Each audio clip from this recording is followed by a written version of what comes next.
بسم الله الرحمن الرحيم ياسين والقرآن الحكيم إنك لمن المرسلين على صراط مستقيم تنزيل العزيز الرحيم لتنذر قوما ما أنذر آباؤهم فهم غافلون لقد حق القول على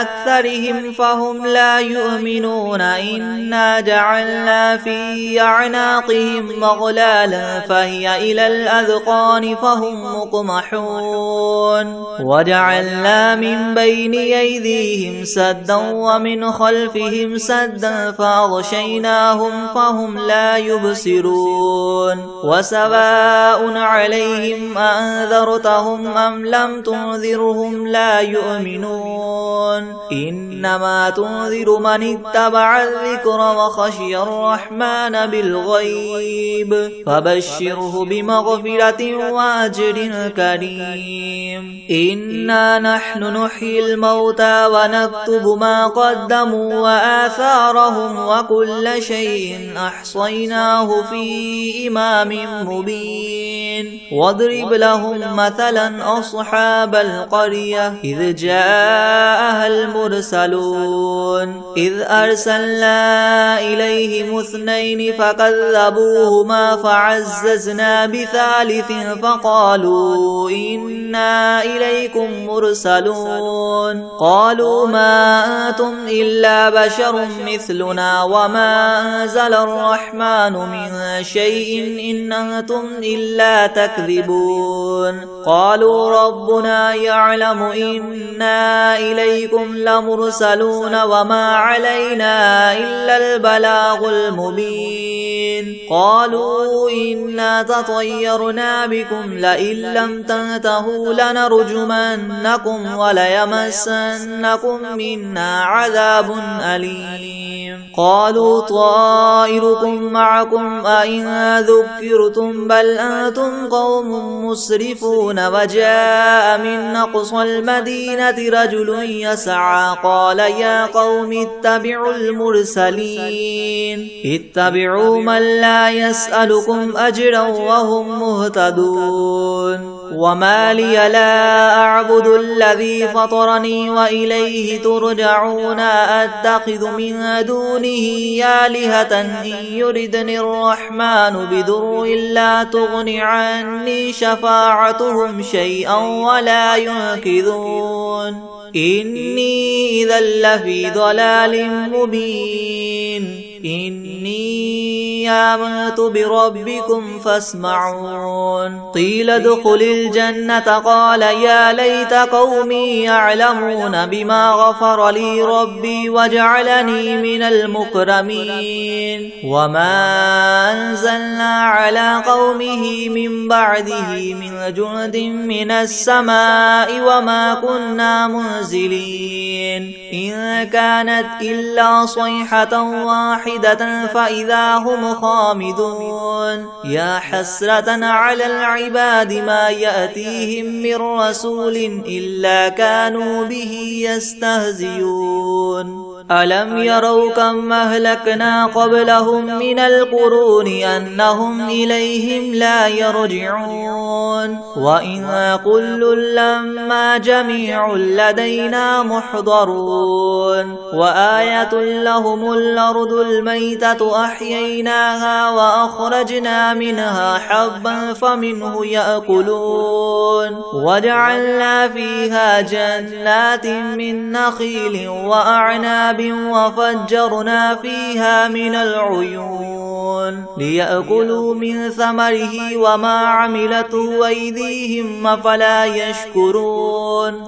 سبحان الذي خلق الأزواج كلها مما تنبت الأرض ومن أنفسهم ومما لا يعلمون وآية لهم الليل نسلخ منه النهار فإذا هم مظلمون والشمس تجري لمستقر لها ذلك تقدير العزيز العليم والقمر قدرناه منازل حتى عاد كالعرجون القديم لا الشمس ينبغي لها أن تدرك القمر ولا الليل سابق النهار وكل في فلك يسبحون وآية لهم أنا حملنا ذريتهم في الفلك المشحون وخلقنا لهم من مثله ما يركبون وإن نشأ نغرقهم فلا صريخ لهم ولا هم ينقذون إلا رحمة منا ومتاعا إلى حين وإذا قيل لهم اتقوا ما بين أيديكم وما خلفكم لعلكم ترحمون وما تأتيهم من آية من آيات ربهم إلا كانوا عنها معرضين وإذا قيل لهم انفقوا مما رزقكم الله قال الذين كفروا للذين آمنوا ونطعم من لو يشاء الله وطعمه إن أنتم إلا في ضلال مبين ويقولون متى هذا الوعد إن كنتم صادقين ما ينظرون إلا صيحة واحدة تأخذهم وهم يخصمون فلا يستطيعون توصية ولا إلى أهلهم يرجعون ونفخ في الصور فإذا هم من الأجداث إلى ربهم ينسلون قالوا يا ويلنا من بعثنا من مرقدنا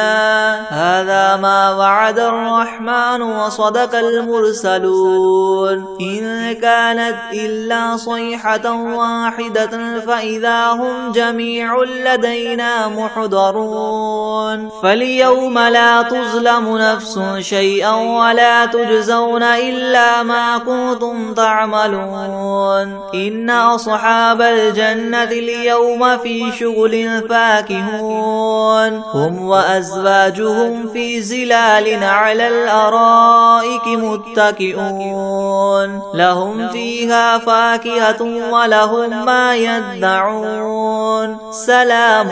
قولا من رب رحيم وامتازوا اليوم أيها المجرمون ألم أعهد إليكم يا بني آدم ألا تعبدوا الشيطان إنه لكم عدو مبين وأن اعبدوني هذا صراط مستقيم ولقد أضل منكم جبلا كثيرا فلم تكونوا تعقلون هذه جهنم التي كنتم توعدون اصلوها اليوم بما كنتم تكفرون اليوم نختم على أفواههم وتكلمنا أيديهم وتشهد أرجلهم بما كانوا يكسبون ولو نشاء لطمسنا على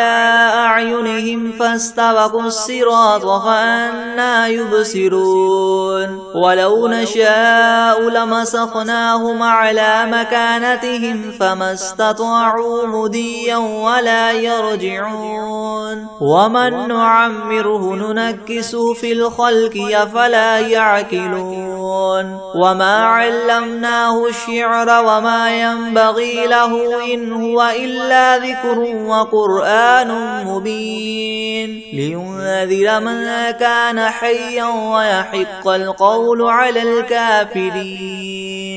أولم يروا أنا خلقنا لهم مما عملت أيدينا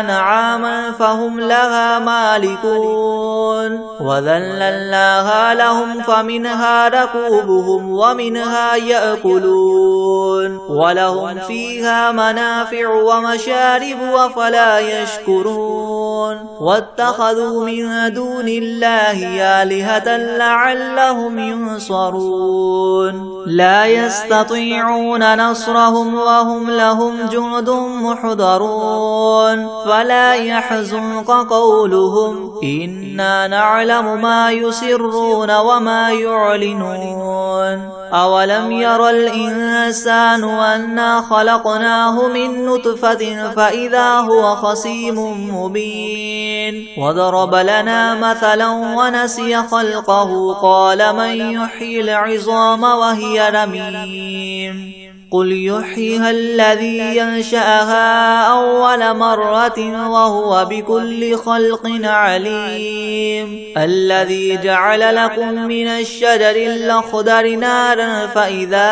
أنتم منه توقدون أوليس الذي خلق السماوات والأرض بقادر على أن يخلق مثلهم بلى وهو الخلاق العليم إنما أمره إذا أراد شيئا أن يقول له كن فيكون فسبحان الذي بيده ملكوت كل شيء وإليه ترجعون بسم الله الرحمن الرحيم ياسين والقرآن الحكيم إنك لمن المرسلين على صراط مستقيم تنزيل العزيز الرحيم لتنذر قوما ما أنذر آباؤهم فهم غافلون لقد حق القول على أكثرهم فهم لا يؤمنون إنا جعلنا في أعناقهم مغلالا فهي إلى الأذقان فهم مقمحون وجعلنا من بين أيديهم سدا ومن خلفهم سدا فأغشيناهم فهم لا يبصرون وسواء عليهم أنذرتهم أم لم تنذرهم لا يؤمنون إنما تنذر من اتبع الذكر وخشي الرحمن بالغيب فبشره بمغفرة وأجر كريم إنا نحن نحيي الموتى ونكتب ما قدموا وآثارهم وكل شيء أحصيناه في إمام مبين واضرب لهم مثلا أصحاب القرية إذ جاءها المرسلون إذ أرسلنا إليهم اثنين فكذبوهما فعززنا بثالث فقالوا إنا إليكم مرسلون قالوا ما أنتم إلا بشر مثلنا وما أنزل الرحمن من شيء إن أنتم إلا تكذبون قالوا ربنا يعلم إنا إليكم لمرسلون وما علينا إلا البلاغ المبين قالوا إنا تطيرنا بكم لئن لم تنتهوا لنرجمنكم وليمسنكم منا عذاب أليم قالوا طائركم معكم أئن ذكرتم بل أنتم قوم مسرفون وجاء من أقصى المدينة رجل يسعى قال يا قوم اتبعوا المرسلين اتبعوا من لا يسألكم أجرا وهم مهتدون وما لي لا أعبد الذي فطرني وإليه ترجعون أتخذ من دونه آلهة إن يردني الرحمن بضر لا تغن عني شفاعتهم شيئا ولا ينقذون إني إذا لفي ضلال مبين إني آمنت بربكم فاسمعون قيل ادخل الجنة قال يا ليت قومي يعلمون بما غفر لي ربي وجعلني من المكرمين وما أنزلنا على قومه من بعده من جند من السماء وما كنا كنا منزلين إن كانت إلا صيحة واحدة فإذا هم خامدون يا حسرة على العباد ما يأتيهم من رسول إلا كانوا به يستهزئون ألم يروا كم أهلكنا قبلهم من القرون أنهم إليهم لا يرجعون وإن كل لما جميع لدينا محضرون وآية لهم الأرض الميتة أحييناها وأخرجنا منها حبا فمنه يأكلون وجعلنا فيها جنات من نخيل وأعناب وفجرنا فيها من العيون ليأكلوا من ثمره وما عملته أيديهم أفلا يشكرون سبحان الذي خلق الأزواج كلها مما تنبت الأرض ومن أنفسهم ومما لا يعلمون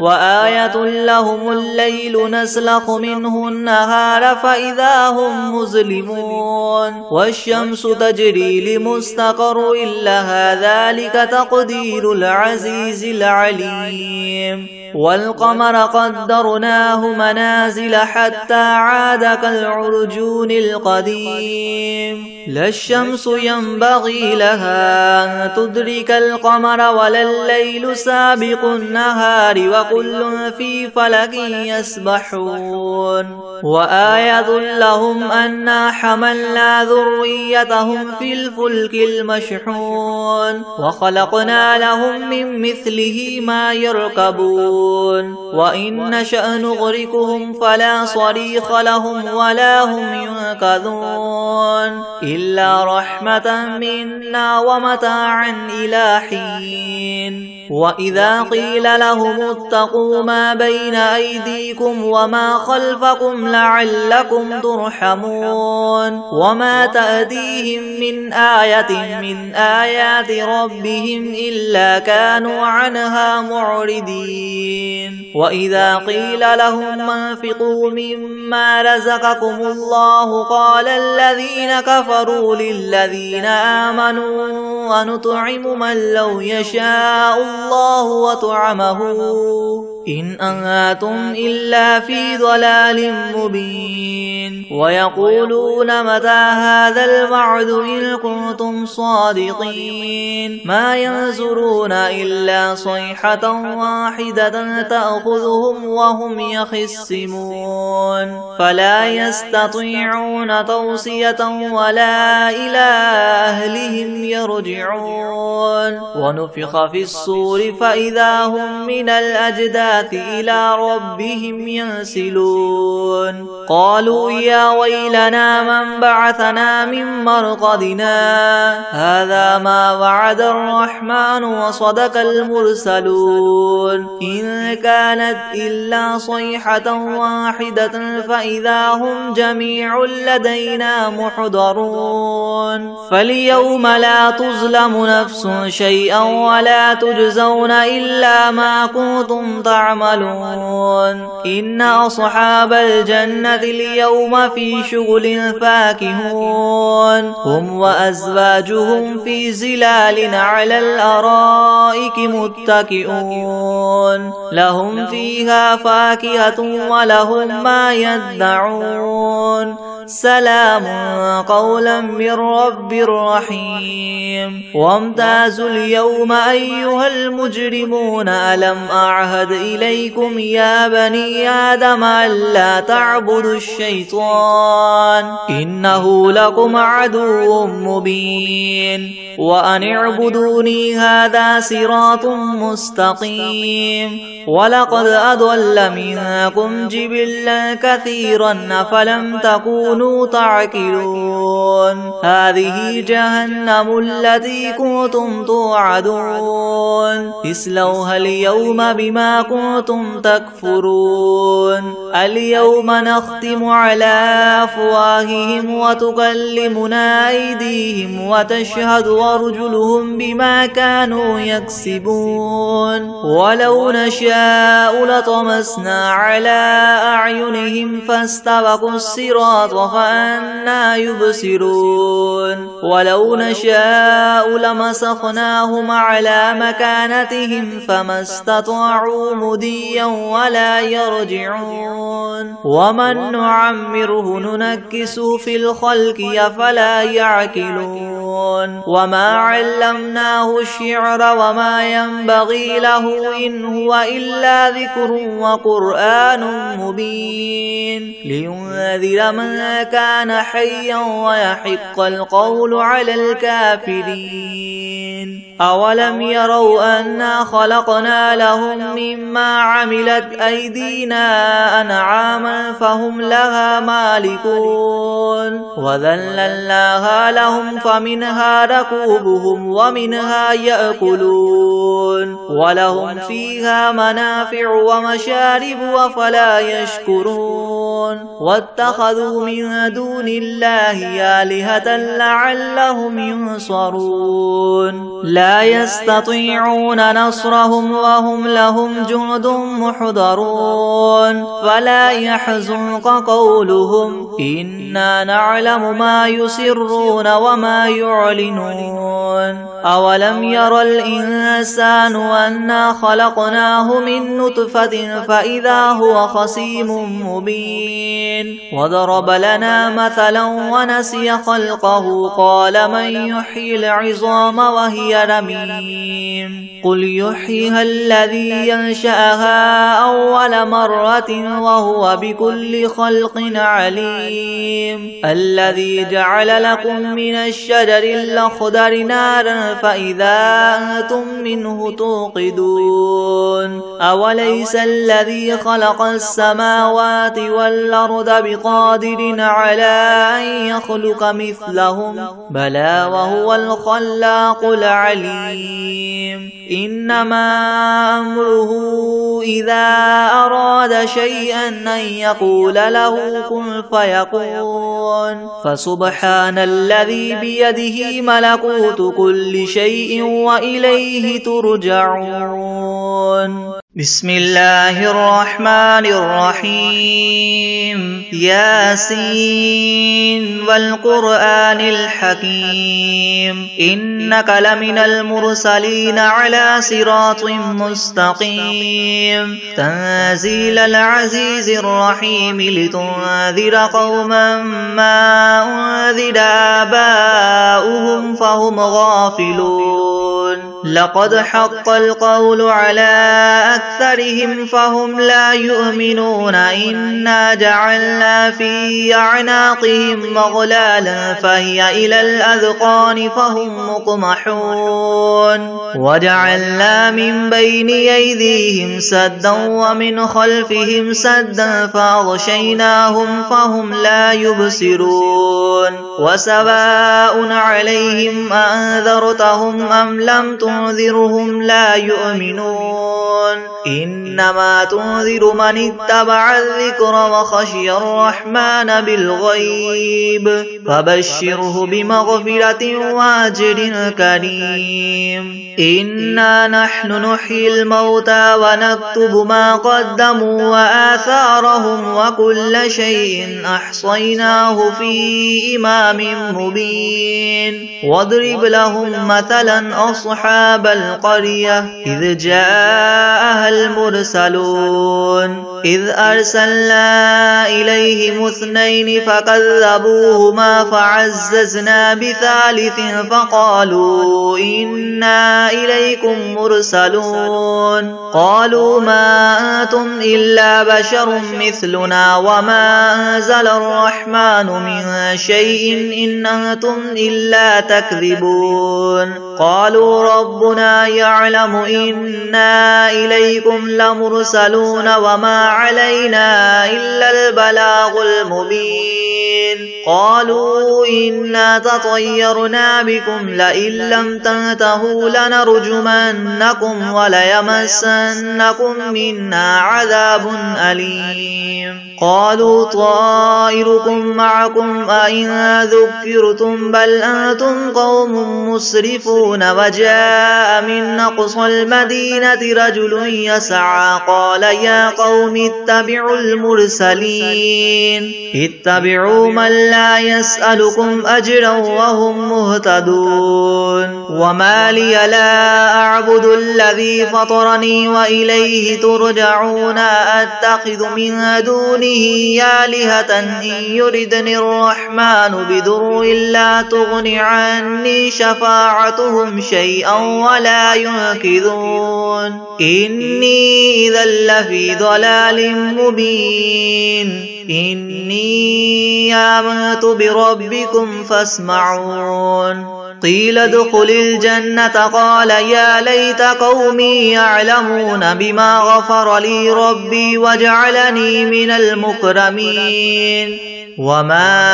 أنزلنا على قومه من بعده من جند من السماء وما كنا منزلين إن كانت إلا صيحة واحدة فإذا هم خامدون يا حسرة على العباد ما يأتيهم من رسول إلا كانوا به يستهزئون ألم يروا كم أهلكنا قبلهم من القرون أنهم إليهم لا يرجعون وإن كل لما جميع لدينا محضرون وآية لهم الأرض الميتة أحييناها وأخرجنا منها حبا فمنه يأكلون وجعلنا فيها جنات من نخيل وأعناب وفجرنا فيها من العيون ليأكلوا من ثمره وما عملته أيديهم أفلا يشكرون سبحان الذي خلق الأزواج كلها مما تنبت الأرض ومن أنفسهم ومما لا يعلمون وآية لهم الليل نسلخ منه النهار فإذا هم مظلمون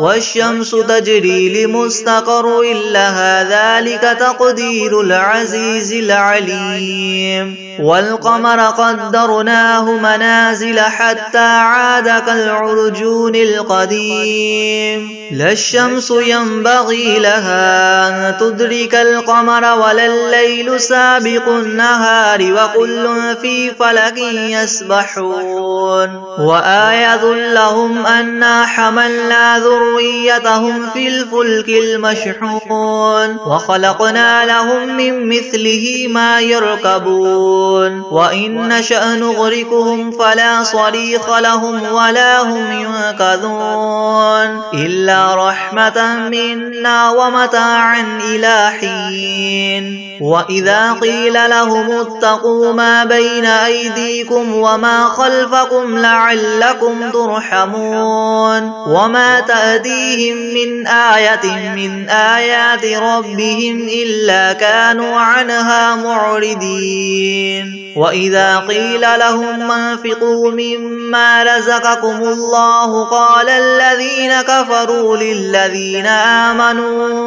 ونطعم من لو يشاء الله وطعمه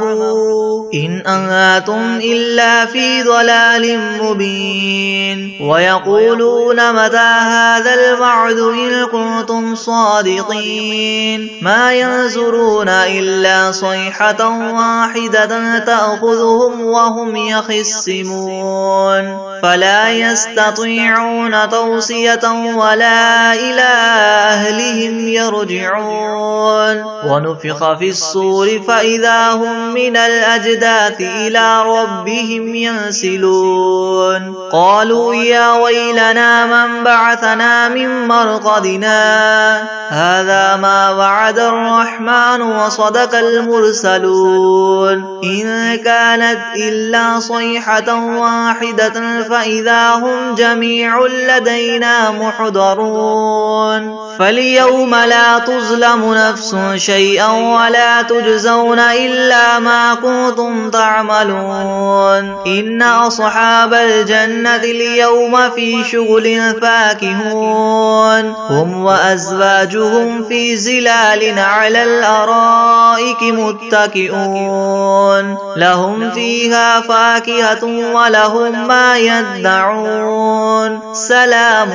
قولا من رب رحيم وامتازوا اليوم أيها المجرمون ألم أعهد إليكم يا بني آدم ألا تعبدوا الشيطان إنه لكم عدو مبين وأن اعبدوني هذا صراط مستقيم ولقد أضل منكم جبلا كثيرا أفلم تكونوا تعقلون هذه جهنم التي كنتم توعدون اصلوها اليوم بما كنتم تكفرون اليوم نختم على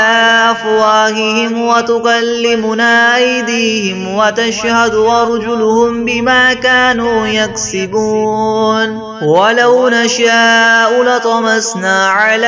أعينهم فاستبقوا الصراط فأنى يبصرون ولو نشاء لمسخناهم على مكانتهم فما استطاعوا مضيا ولا يرجعون ومن نعمره ننكسه في الخلق أفلا يعقلون وما علمناه الشعر وما ينبغي له إن هو إلا ذكر وقرآن مبين لينذر من كان حيا ويحق القول على الكافرين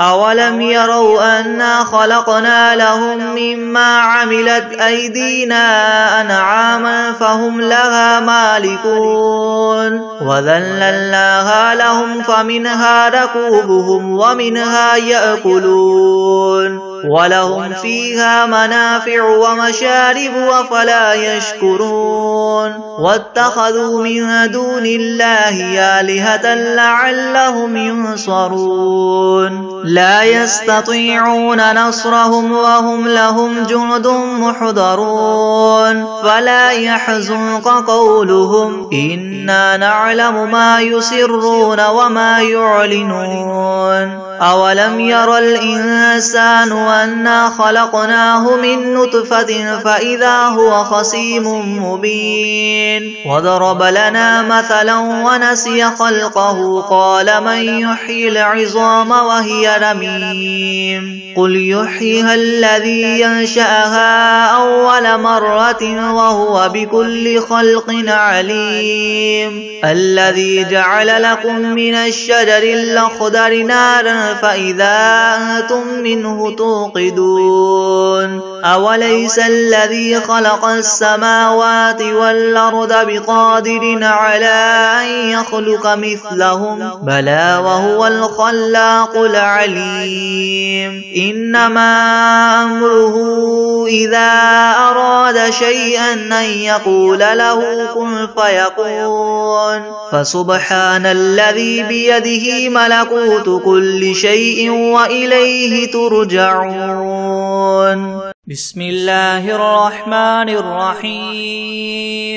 الرحمن علم القرآن خلق الإنسان علمه البيان الشمس والقمر بحسبان والنجم والشجر يسجدان والسماء رفعها ووضع الميزان ألا تطغوا في الميزان وأقيموا الوزن بالقسط ولا تخسروا الميزان والأرض وضعها للأنام فيها فاكهة والنخل ذات الأكمام والحب ذو العصف والريحان فبأي آلاء ربكما تكذبان خلق الإنسان من صلصال كالفخار وخلق الجان من مارج مارج من نار فبأي آلاء ربكما تكذبان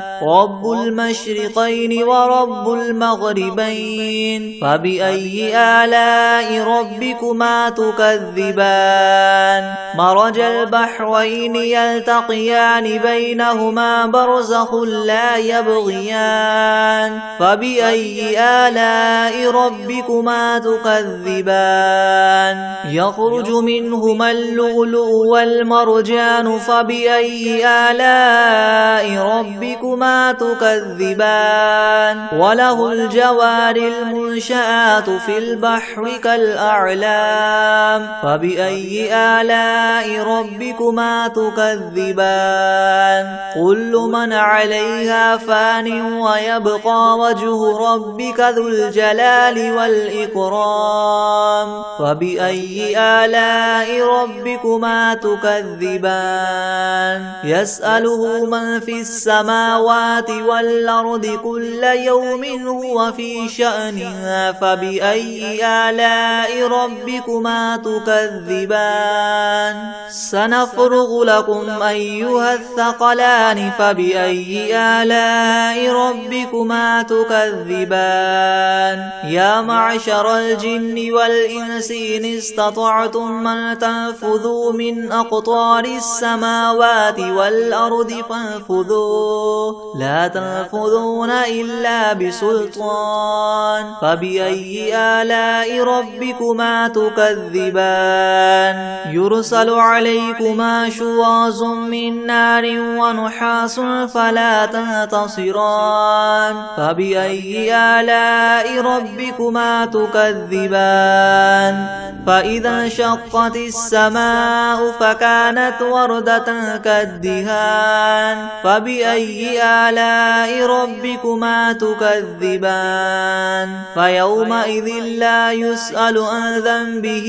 إنس ولا جان فبأي آلاء ربكما تكذبان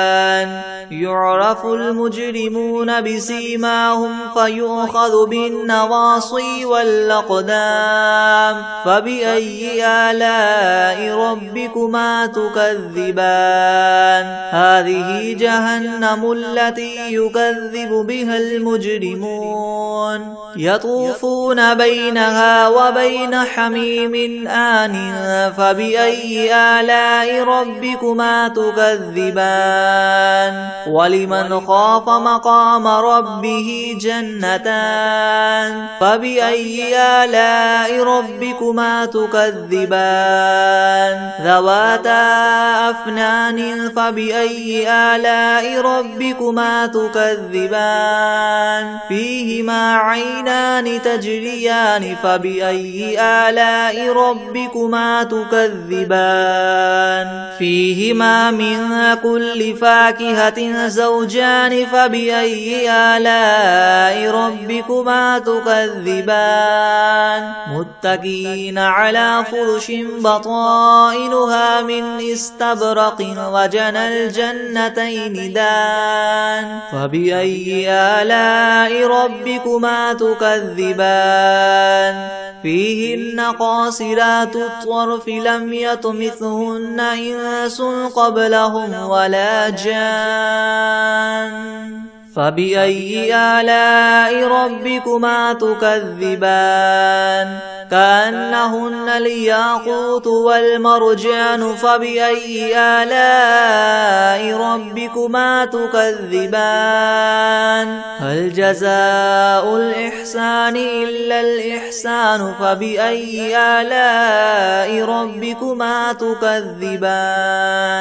ومن دونهما جنتان فبأي آلاء ربكما تكذبان مدهامتان فبأي آلاء ربكما تكذبان فيهما عينان نضاختان فبأي آلاء ربكما تكذبان فيهما فاكهة ونخل ورمان الرحمن فبأي آلاء ربكما تكذبان فيهن خيرات حسان فبأي آلاء ربكما تكذبان حور مقصورات في الخيام فبأي آلاء ربكما تكذبان لم يطمثهن إنس قبلهم ولا جان فبأي آلاء ربكما تكذبان متكئين على رفرف خضر وعبقري حسان فبأي آلاء ربكما تكذبان تبارك اسم ربك ذي الجلال والإكرام بسم الله الرحمن الرحيم والعاديات ضبحا فالموريات قدحا فالمغيرات صبحا فأثرن به نقعا فوسطن به جمعا إن الإنسان لربه لكنود وإنه على ذلك لشهيد وإنه لحب الخير لشديد أفلا يعلم إذا بعثر ما في القبور وحصل ما في الصدور إن ربهم بهم يومئذ لخبير بسم الله الرحمن الرحيم الله لا إله إلا هو الحي القيوم لا تأخذه سنة ولا نوم له ما في السماوات وما في الأرض من ذا الذي يشفع عنده إلا بإذنه يعلم ما بين أيديهم وما خلفهم ولا يحيطون بشيء من علمه إلا بما شاء وسع كرسيه السماوات والأرض ولا يؤوده حفظهما وهو العلي العظيم